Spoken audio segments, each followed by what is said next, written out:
Welcome to MG9 news. కోసిగిలో మహాశివరాత్రి వేడుకలు. సాక్షాత్తు పరమశివునికి ఇష్టమైన రోజు ఆయన మహాశివరాత్రి నాడు భక్తులు రాత్రంతా జాగరణ చేసి శివనామ ధ్యానంలో తరించి స్వామివారికి ఇష్టమైన గుగ్గిళ్లను ప్రసాదంగా పెట్టి పూజించడం ఆనవాయితీ.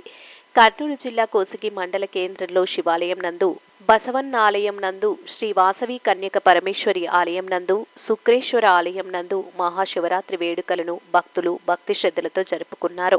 బసవన్న ఆలయం నందు వక్రాని శ్రీను ఆధ్వర్యంలో భక్తులు రాత్రంతా జాగరణలో స్వామివారికి ధూపదీప నైవేద్యాలతో పూజించి తరించారు.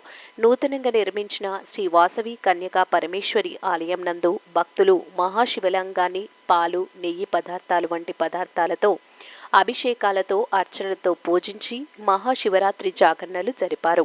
ఈ కార్యక్రమంలో ఆలయ అర్చకులు స్వామివారి సందేశం అందిస్తూ మహాశివరాత్రి రోజు సాక్షాత్తు పరమశివుడు కైలాస ద్వారాలు తెరిచి తనను ఆరాధించే భక్తుల కోసం ఎదురు చూస్తూ ఉంటాడని, ఉపవాస దీక్షలతో స్వామివారిని ఆరాధిస్తే సర్వ దుష్టశక్తుల ప్రభావం తొలగిపోతుందని, పరమశివుని కనికరంకు పాత్రులై కైలాసానికి వారసులు అవుతారని ఆలయ అర్చకులు తెలిపారు.